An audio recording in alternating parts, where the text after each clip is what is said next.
말씀으로 우리의 마음을 회복하게 하시며 강하게 하시는 하나님의 놀라운 은혜와 능력이 사모하는 심령 위에 가득하게 부어지기를 예수님의 이름으로 간절히 축복합니다.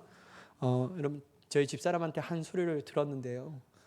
어떤 소리를 들었냐면요, 왜 말씀을 전할 때 시작할 때 빵긋 웃으면서 시작하면 얼마나 좋아 막 이렇게 빵긋. 여러분, 제가 웃으면 눈이 안 보여요.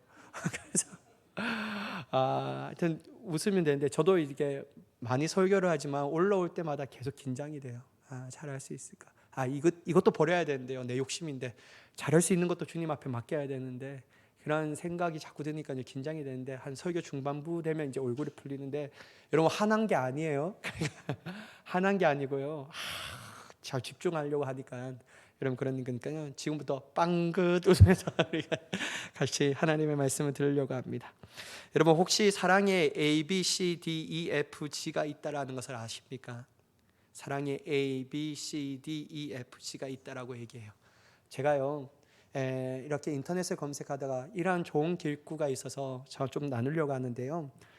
첫 번째 사랑은 A는 accept라고 말하는 그대로 받아들이는 것이라고 하더라고요.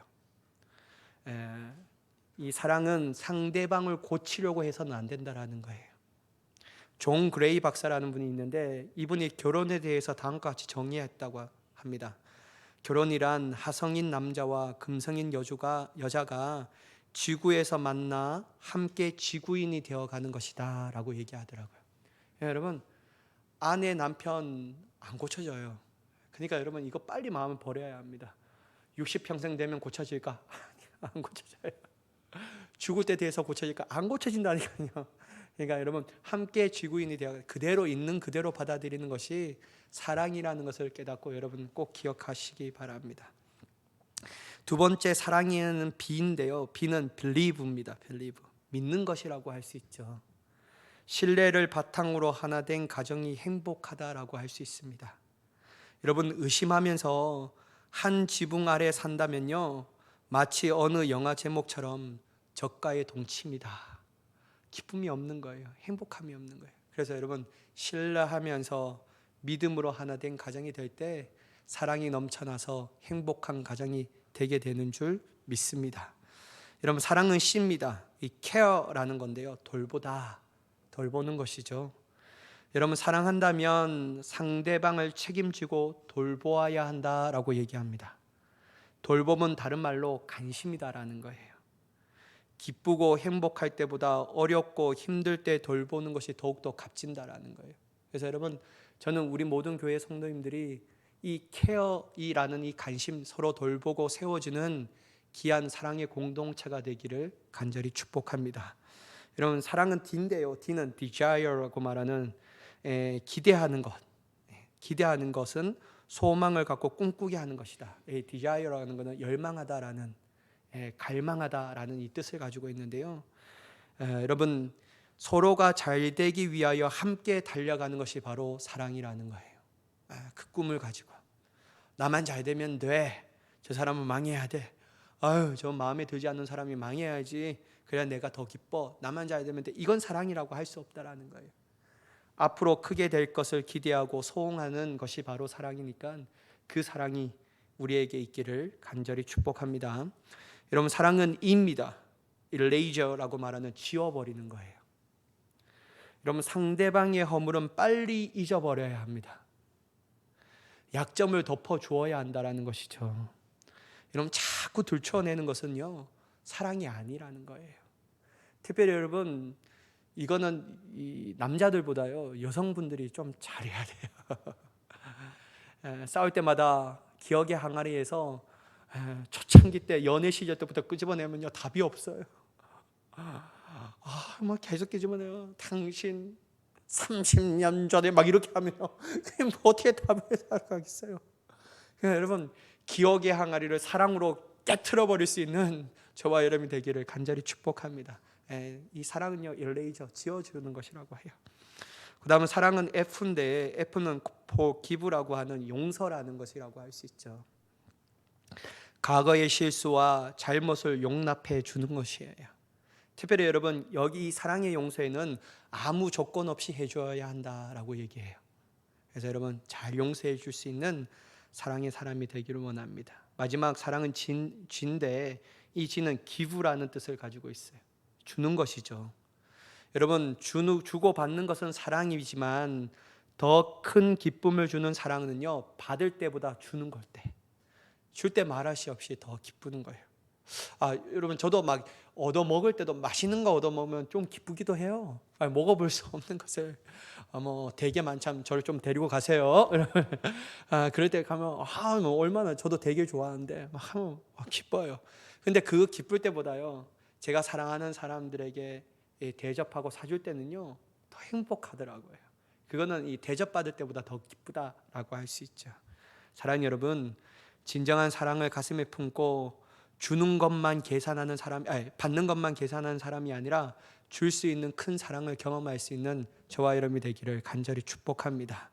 여러분 제가 왜 이렇게 사랑의 A부터 G까지 얘기하냐면요, 오늘 이 주제가 바로 사랑이라는 거예요. 지난주에 이어서 예수님 본질에 대하여 말씀하시다라는 제 두 번째 시간으로 이 주제는 사랑에 좀 대해서 얘기하려고 합니다. 여러분 28절의 말씀을 한번 보시면요, 서기관 중에 한 사람이 그들이 변론하는 것을 듣고 예수께서 잘 대답하신 줄을 알고 나와 묻되 모든 계명 중에 첫째가 무엇이니까? 여러분 마가복음을 보면 서기관이라는 단어가 총 21번을 등장해요. 근데 이 9절과 32절을 제외하고 모든 곳에 서기관이라는 단어를 사용할 때 어떤 이미지가 있냐면요, 부정적인 이미지가 있어요. 왜 부정적이냐면 예수님을 대적하는 의미로 좀 사용되었거든요. 그래서 그런지 여러분 오늘 성경 말씀을 보면 예수님을 찾아온 서기관에 대해서 어떻게 표현하냐면요, 서기관 중에 한 사람이라고 얘기해요. 그러니까 기존에 부정적으로 예수님을 대했던 다른 서기관들과 구별되어 사용되어 있다는 거예요. 좀 다른 서기관이었어요. 이 서기관이 어떤 것을 보았냐면요, 예수님과 다른 사람들이 변론하는 것을 주의 깊게 듣고 보았습니다. 그리고 어떤 것을 깨달았냐면 예수님 진짜 잘 대답하시는구나, 이걸 깨달은 거예요. 예수님 술술 막힘이 없이 술술 대답하시는구나, 큰 이치를 깨달으신 분이고 존경받기에 합당하신 분이시구나, 이걸 알은 거예요. 그런 마음을 가지고 있던 이 서기관이 다 변론이 끝난 것을 보고 예수님께 찾아와 다음과 같은 질문을 해요. 어떤 질문이냐면요, 예수님, 모든 계명 중에 첫째가 무엇입니까? 라고 묻는 거예요. 모든 계명 중에 첫째가 무엇입니까? 여러분 저는 이 서기관의 질문을 볼 때 저는 다음과 같이 묻는 것처럼 느껴졌어요. 어떤 거냐면요, 예수님, 그리스도인들에게 있어서 가장 중요한 본질은 무엇입니까? 가장 핵심은 무엇입니까? 이렇게 막 물어지는 것 같더라고요. 여러분 서기관도 제사의 규정에 대해서 묻지 않았어요. 또한 여러분 서기관이 예수님 앞에 물었던 것은 도덕적 기준에 대해서 묻지 않았어요. 또한 여러분 서기관이 물어본 것은 어떤 능력과 역사의 방법론적인 것을 묻지 않았어요. 서기관 또한 중요한 본질에 대해서 묻고 있는 거예요. 어떤 것이 가장 중요합니까? 라고 해요. 사랑하는 여러분, 우리가 신앙생활할 때요 궁금증이 참 많잖아요. 저도 목사지만 때론 이해되지 않는 궁금증을 가지고 있을 때가 있거든요. 성경이 명확하게 얘기하지 않는 것, 그런 이 궁금증이 있어요. 또한 제가 만났던 성도님 중에 내가 생각하지 못하는 기발적인 질문을 가지고 계신 분이 있구나. 그럼 막 때로는 막 당황될 때가 있거든요. 저는 여러분 이러한 궁금증을 가지고 있다라는 것은 아주 좋은 신앙인의 자세라고 생각합니다. 궁금증이 있어야죠. 여러분 대놓고 믿어, 여러분 이런 거는 별로 옳지 않아요. 대놓고 따지지도 마, 묻지도 마, 그냥 믿는 거야. 이런 건 발전이 없어요. 왜냐하면 여러분 하나님께서는요 우리에게 무조건 믿으라는 자세를 요구하지 않아요. 하나님은 우리의 마음과 우리의 이성이 있는 우리를 통해서 말씀을 통하여 설득시키는 거예요. 여러분 그래서 존 웨슬리 목사님은 믿음에 관해서 설명할 때요 초자연적인 하나님의 역사를 통하여서 설득되어진 상태라고 표현해요. 여러분 하나님은 우리를 설득시켜요. 이게 믿음이다. 그럼 여러분, 하나님에 대해서 인정될 때 우리는 순종으로 넘어가게 되는 것이죠. 왜 그러냐면요, 하나님이 인격적이신 분이에요. 우리를 로봇처럼 대하지 않아요. 막 입력값을 넣으면 자동값으로 나오는 그런 사람이 아니에요. 막 너 믿어, 안 믿으면 지옥이야, 막 이렇게 얘기하시는 분이 아니에요. 왜 믿어야 하는지에 대해서 설명하신 분이시죠. 그래서 여러분, 우리는 하나님에 대해서 인격적인 분이시라고 고백하고 있다는 것이죠. 물론 다양한 궁금증을 가지고 있는 것은 아주 중요합니다. 그러나 여러분, 대부분 우리의 궁금증도 어디에 머무를까요? 방법론이나 비본질적인 것의 상황에 궁금할 때가 참 많은 거예요. 목사님, 우리의 가정이 어떻게 하면 복을 받을 수 있을까요? 목사님, 저는 어떻게 하면 돈을 많이 벌 수 있을까요? 어떻게 하면 성공할 수 있을까요? 어떻게 하면 자녀들이 좋은 대학 갈 수 있을까요? 막 이렇게 물어보시는 분도 있어요. 물론 여러분, 이런 것도 성실하게 목회자는 성경을 통하여 이 성도들에게 알려주고 가르쳐줘야 합니다. 그러나 여러분, 중요한 게 있어요. 아무리 방법론을 알고 비본질적인 상황에 대한 답을 알았다고 하더라도 결국 본질에 대하여 무관심하고 깨닫지 못하고 그 본질을 잡지 못한다면요, 우리는 하나님을 절대로 기쁘시게 할 수 없다라는 거예요. 본질을 잃어버린 믿음은요, 하나님을 기쁘시게 할 수 없다라는 것이죠. 저는 그래서 여러분, 오늘 서기관이 예수님께 묻는 질문이 매우 중요하다고 생각해요. 여러분, 본질에 대해서 물은 이 서기관의 질문을 우리가 꼭 봐야 합니다. 때로는 나의 질문이 되어야 해요. 주님, 내 믿음이 어떤 것이 가장 중요할까요? 저는 진짜 본질을 가지고 있는 신앙인인 겁니까? 이 질문이 항상 있어야 하는 것이죠. 여러분, 서기관의 질문을 받으시고 예수님께서 다음과 같이 말씀하십니다. 중요한 말씀이니까요, 한번 같이 읽어보도록 할게요. 28절과 29절의 말씀인데, 시작. 예수께서 대답하시되 첫째는 이것이니 들으라. 주 곧 우리 하나님은 유일한 주시라. 내 마음을 다하고 목숨을 da하고 뜻을 다하고 힘을 다하여 주 너희의 하나님을 사랑하라 하신 것이요. 여러분, 이 토라에는 총 613가지의 계명이 있다고 해요. 지금 유대인들도 613가지의 계명, 이 계명을 아주 유독스럽게 지키려고 하거든요. 물론 신실한 유대인들 말이에요. 그 중에 여러분 248개는 긍정적인 명령이고 365개는 아주 부정적인 명령으로 이루어졌다고 해요. 그것을 집약해 놓은 것이 우리가 잘 알고 있는 10계명입니다. 근데 여러분, 제가 궁금한 게 있는 게 왜 613가지를 정했을까? 근데 여러분, 이 주석을 보니까 의미가 있더라고요. 한번 보세요, 여러분. 여기서 숫자 248은요, 사람의 뼈마디를 의미하고 있다고 해요. 사람의 뼈마디. 248개는 사람의 뼈마디를 뜻하고 365는 1년을 뜻한다라고 얘기해요. 그러니까 여러분, 613가지를 항상 기억하고 나아갈 때 어떤 의미가 그들에게 다가오냐면요, 이것은 1년 내내 하나님이 하지 말라는 계명을 기억하고 매일 하나님이 명령하신 율법을 온몸으로 실천하는 의미를 가지고 있구나, 이렇게 유대인들이 깨닫게 되는 거예요. 그러나 여러분, 예수님은 서기관의 질문에 613가지 중에 구체적인 안식일에 어떤 것을 하지 말라라는 것을 중요한 계명으로 여기지 않았어요. 예수님이 얘기하신 것이 뭐냐면요, 신명기 6장 4절에서 5절 이 말씀을 인용하면서 하나님을 사랑하는 것이 그 어떤 계명보다 첫째 되는 계명이다라는 거예요. 이 바꿔 말하자면 어떤 것일까요? 그리스도인들에게 가장 중요한 본질은 하나님을 사랑하는 것이다. 그걸 얘기하는 거예요. 그것도 여러분, 어떻게 사랑하는 거라고 얘기합니까? 내 마음을 다하고 목숨을 다하고 뜻을 다하고 힘을 다하여 주 너희 하나님을 사랑하라 라는 거예요. 여러분, 우리 수준의 사랑이 아니에요. 하나님이 우리에게 원하시는 사랑은요, 전인격적인 사랑이라고 얘기할 수 있죠. 여러분, 한번 보세요. 여러분, 우리는 사랑할 수 있어요. 진심으로 사랑할 수 있다라는 거예요. 근데 여러분, 진심이란 단어가 전심이라는 단어는 좀 달라요. 여러분, 나는 이것도 사랑해요. 진심으로 사랑해요. 그럼 여러분, 이것도 사랑할 수 있어요. 진심이잖아요. 근데 여러분, 전심은요, 여러 가지를 사랑하는 것이 아니라 딱 하나만 사랑합니다.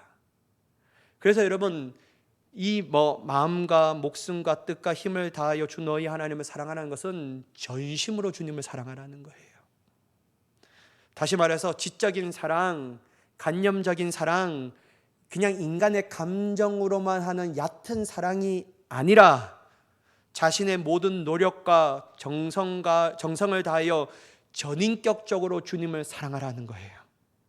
그리고 여러분, 또 하나, 이 사랑하라는 동사는 헬라어로 어떤 단어이냐면요, 아가페세이스라는 단어를 사용합니다. 근데 이 동사인데 이 동사가 미래 시제예요. 이건 어떤 뜻을 가지고 있냐면요, 하나님을 사랑하는데 영원히 하나님을 사랑하라는 거예요. 끊임없이 주님을 사랑하라는 거예요. 네 상황이 좋을 때만 하나님을 사랑하고 네 필요의 때에 있을 때만 하나님을 사랑하지 말고, 언제 어디서든지 어떤 상황과 형편에 놓였든지, 내 삶이 10년이 되든지 20년이 되든지 하나님의 나라에 거하든지 영원토록 주님을 사랑하는 거예요. 이거를 그리스도인들에게 본질이라고 주님은 얘기하신다라는 것이죠.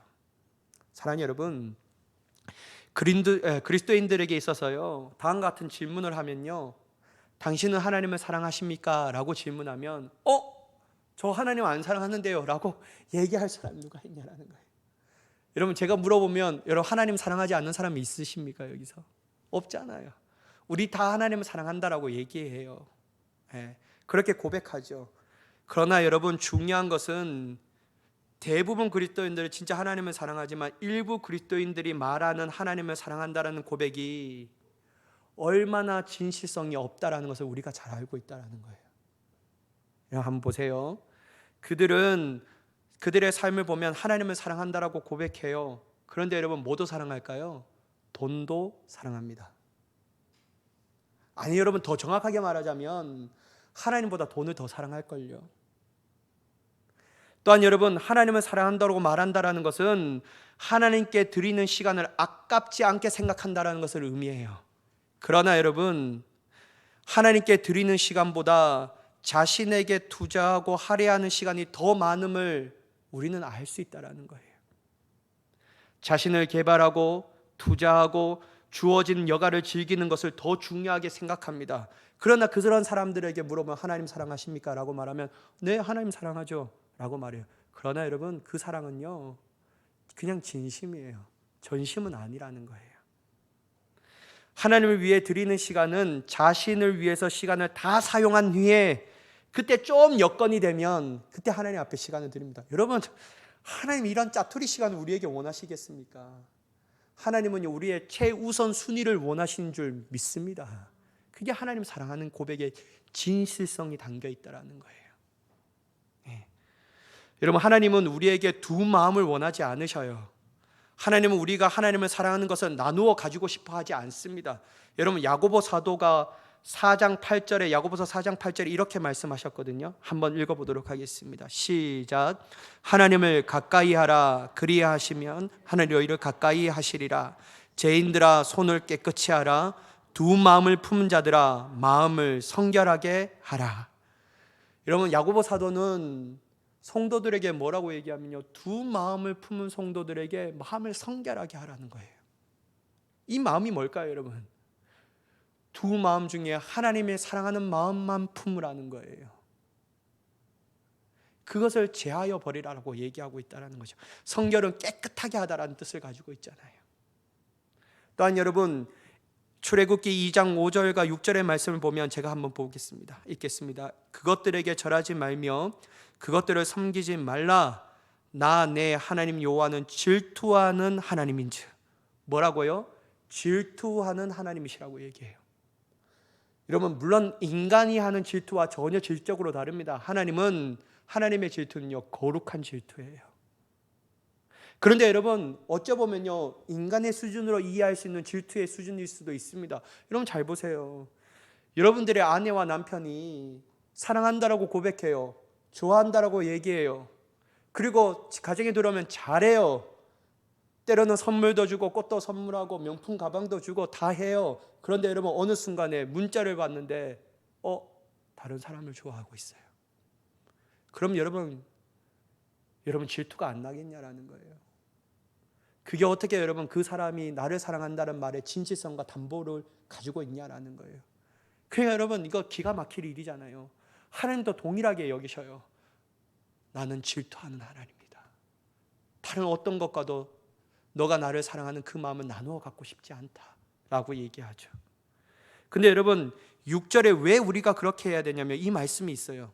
나를 사랑하고 내 계명을 지키는 자에게는 몇 대까지 은혜를 베푸신다고요? 1000대까지 은혜를 베푸신다라는 거예요. 사랑 여러분 보셔요. 하나님이 왜 질투하는 하나님이라고 말씀하시면 우리를 질투하지 않아? 너 그러면 너 다 와. 내가 땅땅 때려서 내 죽게 할게. 이게 아니라는 거예요. 하나님이요 우리에게 올가매려고 우리를 사랑하라고 말씀하시는 것이 아니라 왜 질투하신 하나님이라고 말씀하신 이유는 너희의 사랑이 온전한 나를 향하여 사랑할 때 비로소 나의 축복이 너에게 임하기 때문에 하나님이 복을 주시기 위해서 그렇게 하라는 거예요. 근데 여러분 우리는 보이는 복을 따라 살아가는 삶이기 때문에 자꾸만 우리 마음가운데 두 마음을 품으려고 해요. 왜냐하면 인간은 피부적으로 마음적으로 육신적으로 다가올 때 그게 나에게 좋은 것이라고 생각하기 때문에 사랑하는 여러분 저는 여러분들이 질투하시는 하나님을 깨달아 다른 어떤 것을 겸하여 사랑하는 사람이 아니라 하나님을 사랑함을 통하여 하나님의 1000대까지 베푸시는 귀한 은혜를 축복을 받기를 간절히 축복합니다. 여러분 진짜 여러분들의 가문이요 록펠러와 같은 위대한 가문이 되기를 바랍니다.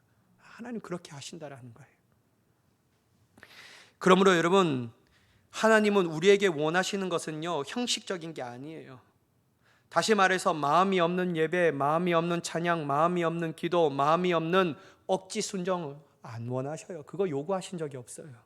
하나님은요 형식이 중요한 것이 아니라 본질이 중요하다고 다시 한번 말씀하셔요. 너는 나를 왜 예배하니? 시간 남아서요.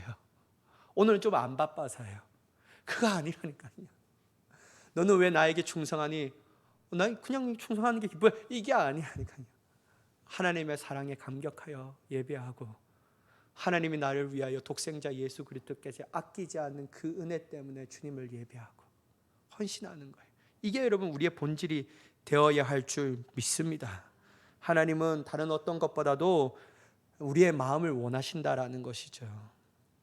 사랑하는 여러분, 우리는 그리스도인으로 이 땅에 살아갈 때 다른 어떤 것보다도 하나님을 사랑하는 마음, 그 본질을 잃어버리지 않는 자가 되어야 할 줄 믿습니다. 어떻게 사랑하라고요? 전인격적으로. 어떻게 사랑하여? 나 노력과 시간과 정성을 다하여. 남으면 사랑하고 남지 않으면 안 사랑하는 그런 삶이 아니라 하나님이 우리의 마음의 최우선순위, 우리의 마음이 중심이 될 때 우리는 기쁨을 맛보고 행복한 신앙생활을 할 수 있고 즐겁게 여러분 중요합니다. 천국을 향하는 그 걸음을 걸을 수 있다는 거예요. 신앙이 짐이 아니에요. 천국을 걸어가는 기쁨이라는 거예요. 그렇다면 여러분 하나님만을 사랑하는 것이 그리스도인들의 본질일까요? 여러분 예수님은 하나님만을 사랑하는 것으로 말씀을 마치지 않아요. 여러분 31절의 말씀 한번 같이 읽어보도록 하겠습니다. 시작. 둘째는 이것이니 내 이웃을 내 자신과 같이 사랑하라 하신 것이라. 이보다 더 큰 계명이 없느니라. 여러분 예수님은 둘째는 이것이니 라고 말씀하시면서요 곧 내 이웃을 내 자신과 같이 사랑하라 라고 말씀하십니다. 이것 또한 예수님께서는요 레위기 19장 18절의 말씀을 인용하면서 얘기하신 거예요. 근데 여러분 앞에 첫째와 둘째의 공동점이 있어요. 뭐냐면요 사랑하라는 이 동사가 이 둘째에도 여전히 미래 시제로 사용되었다라는 거예요. 그래서 어떤 말이냐면요 하나님을 사랑하는 것과 영원토록 사랑하는 것과 영원히 이웃을 사랑하는 것도 동일하다라는 거예요. 여러분 예수님이 인위적으로 첫째와 둘째를 나눴지만 이거는 같이 중요한 겁니다. 따로 떼어 얘기할 수 없는 거예요. 같이 얘기해야 되는 거예요. 여러분 하나님 사랑하는 건 쉽잖아요. 물론 어려운 사람도 있지만 때로는 우리의 마음이 넉넉하지 않으면 하나님 사랑하는 것도 어렵습니다. 근데 여러분, 하나님 사랑하는 건 쉽잖아요. 교회 안에 있으면 되고 찬양하고 부르고 하면 쉽잖아요. 근데요, 정말 신앙생활이 어려운 게 뭐냐면요, 이웃을 사랑하는 게 진짜 어려운 거예요. 물론 여러분 다 쉬운 것처럼 표정을 하고 있지만 정말 어렵잖아요, 이웃 사랑하는 거. 아휴, 저걸 그냥 막 이런 마음이 하루에 수십 번 여러분 다 정말 성인 군자 같은 마음인데, 정말 막 눈에 막 아른거리면 막 눈에서 막 눈 깜짝하면 막 뭐 절리 멀리 팍 떠나가. 주님. 하여튼 여러분 그렇잖아요. 근데 여러분 또한 이웃 사랑하는 것이 때로는요 아주 추상적으로 생각할 때가 있다라는 거예요. 이웃 사랑이 도대체 어떤 것일까? 뭐가 도대체 이웃을 사랑? 떡 하나 더 주는 것이 이웃 사랑하는 것일까? 아니면 열애 하나 생각하는데 내가 조금만 잘해주면 그것이 이웃 사랑하는 것일까? 이런 기준도 애매모호하다라는 거예요. 그렇다면 여러분, 저도 여러분들에게 한번 물어볼게요. 여러분, 성경은 우리에게 이웃 사랑을 해야 하고 한다는데 성경이 원하는 수준은 어떠한 이웃 사랑일까요? 어떻게 하는 게 하나님이 원하시는 이웃 사랑일까요? 여러분, 성경에서 예수님께서 우리에게 분명하게 말씀하시거든요. 내가 이웃을 사랑하는데 무엇같이 사랑을 하고요? 내 자신과 같이 사랑하라. 이게 하나님이 원하시는 기준이에요. 사랑하는 여러분, 내 자신과 같이 사랑하는 말은 도대체 무슨 뜻일까요? 주석을 보니까 이런 예화를 발견했습니다. 어느 이방인이 자신이 한 발로 서 있는 동안 율법 전체를 가르쳐 달라고 요구했어요. 그러자 바리새파의 분파인 힐렐이 다음과 같이 답변했다고 합니다. 내가 하기 싫어하는 일은 이웃에게도 하게 하지 말라. 이것이 율법이 말하는 전부다. 나머지는 그 해석이다. 여러분, 이웃사랑은요 내가 하기 싫은 것도 남이 하기 싫은 거예요. 강요하면 안 됩니다. 그건 이웃사랑이 아니에요. 여러분, 내 자신을 얼마나 사랑합니까? 여러분, 저는요 때로는 어떤 것이 화가 나냐면요, 속상하냐면요, 분명 우리 집사람이, 저희 아내가 예전엔 나만 사랑했거든요. 근데요 아기를 하니까요 아기를 더 사랑하는 거예요. 물론 이해가 되겠지만 때로는 이해가 되지 않을 때도 있어요. 내가 먹고 싶은 게 그냥 애들이 하면 왜 언제까지 돈가스를 먹어야 되나 막 이런 마음이 들어요. 애들을 막 중요시 여기고 막 하고 막 애들을 안아주고 하는데 막 나를 잘 안 안아주고 하면 대단 속상하더라고요. 막 그러면서 여보, 애들보다 내가 먼저지 않아? 막 이렇게 유치하게 물을 때도 있어요. 그리고요 저는요 제가 아프면요 이 세상에 어떤 사람보다 가장 제가 많이 아픈 사람이에요.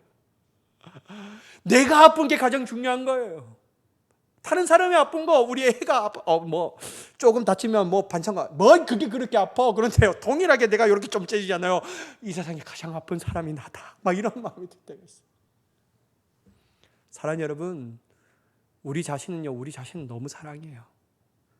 근데 여러분, 그 자신의 사랑하는 그 마음 같이 이웃을 사랑하면요 얼마나 행복할까요? 얼마나 좋을까요? 얼마나 기쁠까요? 근데 여러분, 우리는 그렇게 사랑하지 않으려고 해요. 그냥 열 중에 하나 탁 던져주면요 내가 사랑한 거야, 그거라도 감지덕지 해야 돼, 막 이렇게 생각해요. 그런 게 아니에요. 여러분, 이웃 사랑은요, 주님이 말씀하시는 사랑은요 내 몸과 같이, 내 자신과 같이 내 이웃을 사랑하라. 이게 주님이 우리에게 요구하신 사랑이에요. 이게 본질이에요. 여러분, 저는 이 말의 뜻을 확실하게 깨닫는다면요 이웃 사랑은 절대적으로 추상적일 수 없다고 생각합니다. 그리고 여러분, 중요한 게 뭐냐면요, 제발 이웃을 사랑하는데 생색내기 사랑하면 안 됩니다. 하나 베풀면서 생색내면, 여러분 죄송해요 여러분, 정말 여러분 말하기 원초적인 단어를 사용하지만 추잡한 거예요. 하나 주면서 우리 집사람이 늘 얘기했던 게 아이고 몇 년에 한 번 딱 한 거 갖고 계속 했다라고 얘기하네. 그럴 때마다 나는 계속 했는데 막 이런 생각이 들지만요, 여러분, 우리가 한 번 한 거 갖고 평생 동안 사골 우려 먹듯이 우려 먹으면 안 돼요. 여러분, 생색내게 사랑하면 안 돼요. 여러분, 특별히 여러분, 보여주기 사랑은 절대로 하면 안 됩니다. 하나님 진짜 극렬하는 거예요. 보여주기식 사랑. 결국 여러분, 누구를 드러내고 싶은 겁니까? 나를 드러내고 싶은 거예요. 그거 주님이 원하시는 게 아니에요. 사랑하는 여러분, 우리가 얼마나 자기 사랑하는 것을 깨닫는다면 우리 이웃에 대한 사랑의 기준도 어떻게 될까요? 올라가는 거예요. 우리는 이웃에 대하여 진심과 전심으로 사랑할 수밖에 없는 줄 믿습니다. 여러분, 이러한 주님의 뜻을 잘 알았던 사도 요한이 요한일서 3장 18절에 다음과 같이 말씀하셨어요. 한번 같이 읽어보도록 하겠습니다. 시작. 자녀들아, 우리가 말과 행함과 진실함으로 하자. 이런 사도 요한이 제발 말과 혀로는 조선 땅도 살고 남는 거예요. 그렇게 하지 말고 진실함과 행함으로 사랑하자. 말뿐인 사랑이 아니라 행함과 진실함으로 사랑하자. 이게 진짜 사랑이다 라고 얘기하는 것이죠. 여러분, 우리는 우리 이웃에게 우리의 시간과 물질과 정성을 기울여 그들의 필요를 채워줄 수 있는 사람이 되어야 할 줄 믿습니다. 근데 여러분, 괜찮은 사람 사랑하는 것보다도요, 더 사랑하는 존재가 있어요. 특별히 힘들어하고 고통당하고 어려움을 겪고 있고 낙심되는 사람들의 사랑의 친구가 되어줘야 할 줄 믿습니다. 어려운 사람, 힘든 사람을 더 찾아가야 돼요. 여러분, 저는 예수님의 말씀 중에 가장 부담스러운 말씀이 있습니다. 그 말씀이 어떤 말씀이냐면요, 원수를 사랑하라. 너를 핍박한 자를 위하여 기도하라. 여러분, 저만 부담되는 건 아니죠? 여러분들 다 부담되시죠? 저는 부담돼요. 원수 사랑? 주님이니까 가능하지 뭐. 나는 안 돼. 막 그러면서 아예 그 말씀 안 보려고 했어요. 그리고 나를 핍박하는 자를 위해서 기도하라. 이거는 좀 할 수 있을 것 같아요. 왜냐면요, 기도하면 되죠. 나를 핍박하를 위하여 기도하라. 때로는 어떤 기도가 나오면요, 자다가도 깨어나는 기도. 길을 걸어가다가 뒤로 넘어져도 앞통수가 끼어지는 기도. 이거는 할 수 있는 거예요. 근데 여러분, 이제 좀 하면요, 차라리 그런 기도도 안 해요. 어떤 기도 하냐면요, 하나님 그냥 잘 되게 해주세요. 그냥 복되게 해주세요. 근데 여러분, 제가 느끼고 깨달은 건요, 원수를 사랑하는 것은 우리의 수준으로 할 수 있어요. 어떤 수준이냐면요, 미워하지는 않을 수 있는 거예요. 생각해보면 미워지는 사람이 있는데요, 미워하지 않을 수는 있는 거예요. 그게 여러분 소극적인 원수를 향한 사랑이라는 거예요. 안 미워하는 거예요. 여러분, 얼마나 대단한 거예요. 사랑하는 여러분, 여러분들의 하나님의 말씀 가운데 원수 사랑하라 제쳐두는 사람이 아니라, 때로는 소극적이지만 내가 저 사람을 미워하지 않고 시기하고 질투하지 않게 해주세요 라고 할 수 있는 믿음의 사람이 되기를 간절히 축복합니다. 그래서 여러분, 서기관은요, 예수님의 말씀을 딱 들으니까요, 어떤 결론을 내냐면 33절 말씀을 보시면, 또 마음을 다하고 지혜를 다하고 힘을 다하여 하나님을 사랑하는 것과 또 이웃을 자기 자신과 같이 사랑하는 것이 전체로 드리는 모든 번제물과 기타 제물보다 나으나이다. 진리를 깨달았어요, 서기관이. 예수님, 당신이 하신 말씀이 맞아요. 이게 가장 그리스도인들에게 본질, 믿는 사람들의 본질인데, 하나님이 다른 번제물과 기타 제물을 원하시는 것이 아니라 이걸 원하시고 계십니다. 깨달은 거예요. 사랑하는 여러분, 우리는 이 마음으로 주님 앞에 나아가는 자가 되어야 할 줄 믿습니다. 여러분, 재물이 중요한 게 아니에요. 하나님이 원하시는 것은 우리의 진실하고 전심된 그 마음으로 사랑하는 자를 원하시는 줄 믿습니다. 이게 주님 앞에 되어야 하는 거예요. 그럴 때 여러분, 주님이 어떻게 하시냐면요, 그 서기관들에게 하나님의 나라가 멀지 않았도다 라고 얘기해요. 사랑하는 여러분, 주님은 이러한 사람들을 축복하시고 이러한 사람들의 왕이 되어주시는 줄 믿습니다. 그리고 여러분, 이러한 사람들에게 하나님이 멀지 않는 그 나라의 기쁨을 맛보게 하시는 줄 믿습니다. 여러분, 저는 마지막 설교를 존 웨슬리 목사님께서 하신 설교 중에 일부를 같이 나누며 마치려고 합니다. 이 사랑에 관하여라는 설교 중에 일부인데요, 여러분 한번 잘 들어보십시오. 아무리 지식과 능력이 많고 믿음이 크고 큰 일을 성취한다고 해도 하나님과 인류에 대한 사랑으로 역사하는 믿음이 없다면 그것은 그리스도인의 믿음이 아니다. 그리스도인은 온유와 겸손으로 죄를 몰아내는 사랑으로 역사하는 믿음으로 그리스도를 통하여 예비된 나라에 넉넉히 들어가게 될 것이다. 여러분, 이번 한 주간 무엇보다도 하나님을 사랑하고 그 사랑으로 이웃을 사랑할 수 있는 참된 그리스도인의 기쁨을 맛보며 나아갈 수 있는 저와 여러분이 되기를 예수님의 이름으로 간절히 축원합니다. 기도하겠습니다. 사랑의 하나님, 정말 우리 마음 가운데 사랑이 없음을 고백합니다.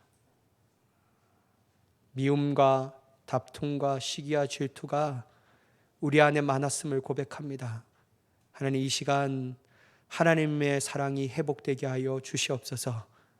하나님의 사랑이 진심이 아닌 사랑, 오직 전심으로 주님을 사랑할 수 있는 자가 되게 하여 주시옵소서.